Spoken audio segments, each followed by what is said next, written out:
Hello mga bishi, ayan, itatry muna natin yung ating Bremode shampoo na nasa shop. Sabi nila is maganda ito, so gusto ko siyang itry para mapatunayan sa inyo kung gaano kaganda itong Bremode shampoo. Available po ito sa shop mga bishi at 200 pesos lang isang bote nito. Ayan, buksan na natin.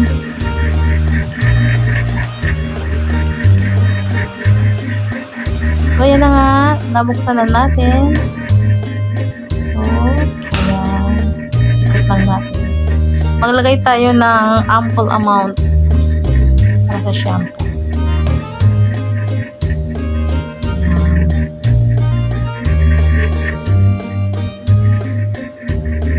Ayan mga bishi. So, ilagay na natin sa ating hair. Ano siya mga bishi? Mabulas siya. Tapos, mabango din. Ayan. Mabulas siya. Mabango at malambot sa buhok. So, ayan. Mamaya, pag natuyo yung aking buhok, mag-reaction tayo kung maganda nga ito sa ating buhok. Kasi mga bishi, nakikita ko ito lagi sa online na maganda daw siya. So, gusto ko siya i-try kasi nga gusto ko rin magtinda sa aming shop. Actually, mayroon akong unhan doon na 4 pieces.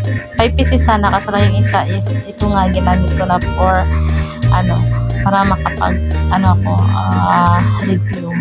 Ayan. So, mga bishi, update ko na lang kayo mamaya.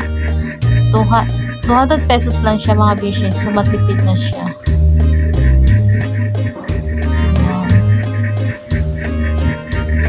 Pabulain pa natin sa ating buhok ang Bremode shampoo. Ayan, okay, mabango siya at hindi siya masakit sa anit.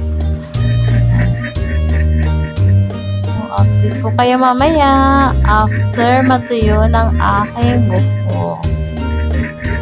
Ayan. So, ayan na nga mga bishi. Ito yun ang aking buhok.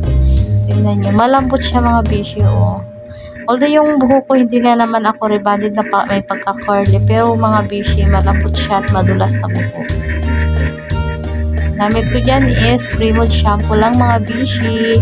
Meron tayong unhan sa LG Johnny Mini Shop in front of Montelia Rice Trading near Paleco. 200 pesos lang siya mga bishi. At ang bango niya, ayan. Kung gusto nyo pong i-try, punta lang po kayo sa aming shop, mga beshi. 200 SRP lang siya. Ayan, ganda. May pagka-shiny sa aking buhok. Ayan, lumutang yung pagka-curly na aking buhok.